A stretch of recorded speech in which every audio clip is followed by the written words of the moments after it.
So it turned out that there are a few more terms than I actually thought I might use, and it took a bit longer than I thought. So this is part 2 of the video.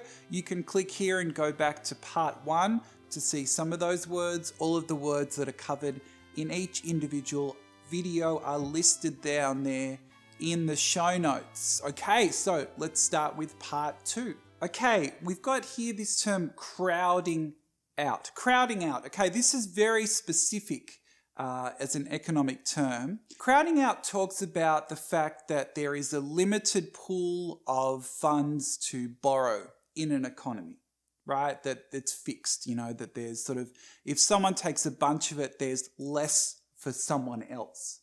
So crowding out talks about the fact that if the federal government in a country goes to borrow money, banks and other lenders will be really happy to lend it to the government because the government is very reliable. So what happens is the government will come in, if it wants to borrow money, will scoop up all of the money supply and then leave nothing else for the private sector. So essentially what happens is that the government crowds out the private sector in borrowing money. And so what will happen is if the government collects all of that funds to use to invest, there'll be fewer funds available, which will push up the interest rate for the remaining funds and crowd out the private sector. Okay, so that's that term crowding out.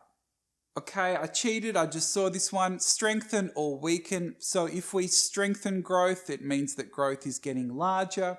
If we weaken growth, that means that growth is slowing down. Strengthen, getting better. Weaken, getting worse. Okay, we've got this term weighed down. Weighed down. So if you think about it, let's say that you're lying on the ground and someone puts a 20 kilo weight plate on your chest. You are being weighed down by the force of that weight. So what we're saying here is that something is pushing something down or keeping it down, right? So we might say that low wages growth in the Australian economy is weighing down consumer confidence or is weighing down consumption. So it's like something is keeping a lid on something else that is weighed down. Or in a theoretical example, higher interest rates would weigh down consumer borrowing and investment, right? Or just borrowing and investment. That would be an application of that term. So boom and bust. So boom and bust comes from the business cycle, and there's a graph of it right now on the video. So essentially a boom is when we're up the top, we've got high economic growth, we've got usually higher inflation and lower unemployment. Bust is when we hit that downward part of the business cycle, so we've usually got slower growth, higher unemployment, lower inflation. And in theory, in terms of how you define when we hit a boom or a bust, it's a little bit subjective, but in theory, that business cycle gives us a good indication of where we place these terms.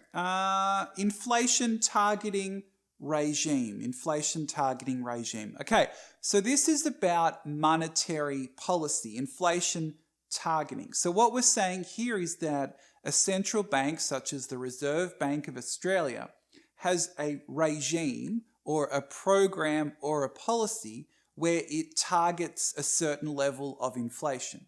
So in Australia, the RBA has an inflation target of 2 to 3% over the course of the business cycle. And so this is its inflation targeting regime, that we know that if inflation is going sort of to the top or above the target band, the RBA is going to take action. We know that right now, as of August 2019, the RBA is seeing that inflation is below the target band, so it is taking action. So the inflation targeting regime is just like having a target for inflation and acting when it's too high or too low. This is a good one here. This is called jawboning. Jawboning. What a weird expression. I promise you it's legit. So jawboning refers to where someone is trying to change behavior or get people to do something just by talking, just by moving their jaw. So let me give you an example. If the RBA wanted to sort of increase economic growth, it could reduce the cash rate. Or it could talk in the media about how great the economy is going, how good things are looking, and the very positive outlook for the global economy. So jawboning is kind of like taking action without doing something. It's really using your words to persuade and convince someone, and is usually used in a policy context. So the governor of the Reserve Bank or central banks do a lot of jawboning to try and change things without having to use policy. Okay, a few more here. So we've got here the word slashed. Yes, economists use this. It tends to involve just what it sounds like when you cut something.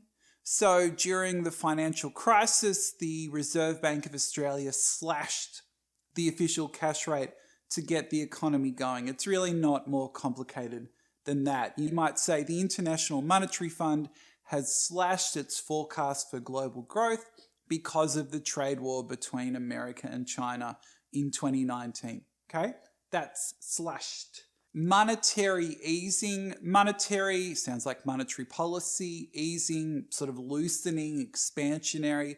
If a central bank undertakes or does monetary easing, it is reducing the cash rate to try and expand the economy, maybe put a little upward pressure on prices. See how I use those terms? So clever. Something economists also talk about are soft conditions. And soft conditions are kind of like when something is weak, right? So if there are softer conditions in the labour market, that means that there's pretty weak conditions in the labour market, that unemployment is rising, there's downward pressure on wages, people are finding it hard to get work.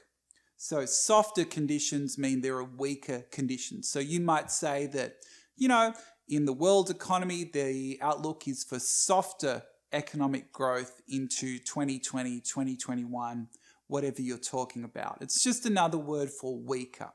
Final one. I like this one a lot. Preemptive. Preemptive. Now, preempt, if you're not familiar with the term, is kind of like where I act before something happens. You might have seen in movies or talking about wars that people or governments or militaries do a preemptive strike. So I go and strike the enemy before they can attack my forces. Preemptive here is kind of a similar situation. So let's say that the RBA thinks that the Australian economy is going to slow down enormously because of global conditions. It will preemptively cut the cash rate. It will cut the cash rate before it absolutely needs to get in front of the situation or to head off negative economic growth by taking preemptive action. It's preemptive, doing or taking action before the situation has occurred.